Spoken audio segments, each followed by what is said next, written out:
sebelum TikTok Cash ini sebetulnya telah ada aplikasi sejenis dengan skema bisnis yang mirip. Apa saja mereka kami bahas untuk Anda pada pagi hari ini. Fenomena nonton video dapat uang begitu. Sebelum saya menjelaskan ini, saya ingin menjelaskan terlebih dahulu sebetulnya bagaimana potensi market digital Indonesia ya.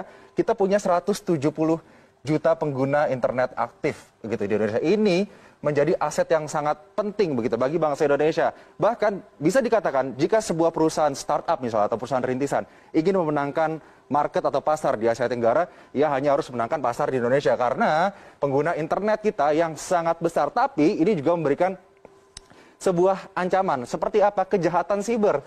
Kejahatan siber bagi para penggunanya yang tidak terliterasi dengan baik terkait dengan keuangan digital. Kalau terkait dengan keuangan digital sendiri, ada yang namanya money game. Nah, money game ini yang sedang ramai diperbincangkan karena money game ini menganut skema Ponzi. Nanti kita akan bahas lebih jauh terkait skema Ponzi ini, tapi saya akan jelaskan terlebih dahulu aplikasi-aplikasi yang memberikan penghasilan kepada para penggunanya hanya dengan menonton iklan ataupun video yang sedang ramai diperbincangkan saat ini, yaitu TikTok Cash. Nah, ini dia. TikTok Cash saat ini sudah memiliki anggota 500.000 orang. Mungkin saja lebih saat ini begitu ya.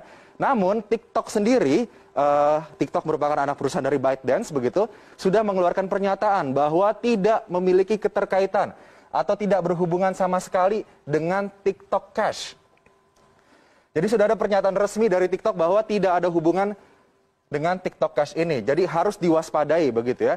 Kemudian bagaimana cara para anggotanya ini bisa mendapatkan uang atau pundi-pundi rupiah? Hanya dengan memfollow akun, like, dan nonton video TikTok saja begitu. Ini dikatakan bahwa dengan memfollow akun, like, dan nonton video TikTok ini akan langsung berhubungan dengan internet selebriti begitu. Jadi dikatakan di sini dengan berhubungan dengan internet selebriti ini akan memberikan suatu hubungan yang mutual atau win-win solution antara para penonton anggota ini dengan para internet selebriti ini yang grafik atau traffic TikToknya akan melesat naik karena banyak yang nonton. Kemudian anggota juga harus membayar biaya pendaftaran. Nah, ini dia. Biaya pendaftaran dan terdiri dari tingkatan level. Ini saya akan bahas ya. Semoga saya membahasnya ini tidak menjadi sebuah promosi, tapi ini sebagai sebuah langkah precaution bagi Anda semua begitu ya.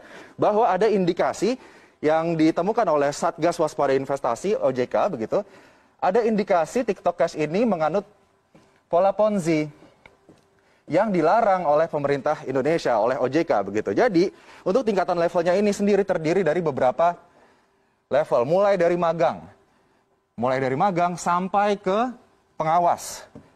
Nah, ini levelan-levelan yang bisa diambil oleh para anggota TikTok Cash ini kemudian untuk mendapatkan pundi-pundi yang lebih banyak lagi. Dan jaraknya di sini dari magang sampai ke pengawas, jika ingin naik atau upgrade tingkat harus membayar dengan nominal 89.000 sampai dengan 15 juta rupiah. Nah, nanti kita akan bahas terkait dengan penambahan biaya untuk upgrade ini karena terindikasi Ponzi oleh Satgas Waspada Investasi OJK. Saat ini masih terus diselidiki oleh OJK terkait dengan TikTok Cash ini. Karena kalau nantinya terbukti melakukan skema Ponzi ini pasti akan merugikan para anggotanya yang sudah menginvestasikan uang cukup besar begitu untuk TikTok Cash. Sebelum TikTok Cash sebetulnya sudah ada aplikasi serupa begitu yang menerapkan skema ini dan sudah dinyatakan dilarang atau ilegal ya. OJK sudah menyatakan bahwa VTube ini adalah aplikasi yang ilegal atau dilarang untuk ditransaksikan atau digunakan di Indonesia. Ternyata VTube ini sudah di-download lebih dari 10 juta kali di Play Store. Kemudian dia juga sistemnya untuk mendapatkan uang adalah memberikan poin penghasilan bagi anggota. Kemudian diperbolehkan transaksi jual beli poin antara anggota. Mendapatkan referral point jika berhasil membawa anggota baru. Jadi kalau misalnya Anda berhasil skemanya seperti member get member gitu ya. Jika Anda membawa member baru kepada VTube ini, Anda akan mendapatkan poin. Dan kemudian poin itu nanti akan bisa dirupiahkan ataupun nanti dirupiahkan. Karena satu koin VTube ini senilai $1 atau sekitar 14.000 rupiah begitu ya. Dan kemudian ini daftarnya gratis, harus perpanjang, mau hasil lebih Anda harus upgrade. Dan ini sudah lagi-lagi dilarang atau ilegal, dinyatakan ilegal oleh otoritas jasa keuangan. Kemudian ada juga yang baru saja ditemukan oleh OJK, yaitu Vito. Vito ini sama, hanya menonton iklan minimal 1 kali, maksimal 100 iklan dalam sehari. Kemudian durasi iklannya itu 20 detik, pengguna dibayar Rp3.000 per iklan dan bonus akan dikirimkan langsung ke rekening pengguna. Tidak ada misi khusus dan referral, karena biasanya Anda harus menyelesaikan suatu misi tertentu di suatu level untuk mendapatkan rupiah atau bisa memonetasi uang ataupun poin di akun aplikasi digital ini, begitu ya. Ini juga masih diselidiki oleh OJK. Sebetulnya selain 3 aplikasi tersebut sudah banyak aplikasi lainnya, begitu ya, yang terindikasi menerapkan skema Ponzi atau piramida. Dan sebut saja like apps seperti yang dulu, begitu ya. Tapi skema Ponzi memang skema yang sudah lumrah, sudah banyak diperbincangkan, begitu, terkait dengan bagaimana member get member, kemudian member awal mendapatkan keuntungan paling tinggi, kemudian member paling bawah mendapatkan ciong atau kerugian karena tidak mendapatkan penghasilan, begitu. Kita ingat saja kasus, let's say, First Travel yang sempat heboh, kemudian juga ada Miles, begitu ya.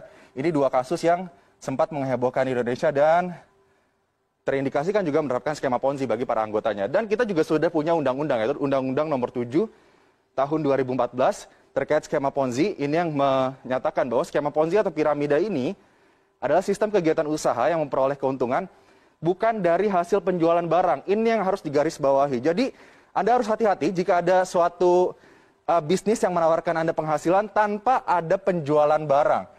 Di sini skema Ponzi memfokuskan kepada memanfaatkan peluang keikutsertaan mitra usaha, terutama dari biaya partisipasi orang lain, begitu. Jadi tidak mengutamakan bagaimana penjualan produknya, kualitas produknya, tapi mengutamakan bagaimana agar membernya bisa merekrut member-member lainnya, kemudian bisa mendapatkan keuntungan dari biaya yang dikeluarkan oleh member itu, begitu. Jadi intinya piramida begini, yang paling atas akan selalu mendapatkan pundi-pundi uang, begitu. Tapi nanti yang paling bawah, mereka yang menyetorkan uang ke atas, begitu, saat nantinya sudah tidak ada lagi orang-orang yang menyetorkan uang ke atas, tidak ada lagi member, begitu, ataupun sudah terbukti menyalahi aturan, begitu ya, yang di bawah inilah yang akan dirugikan.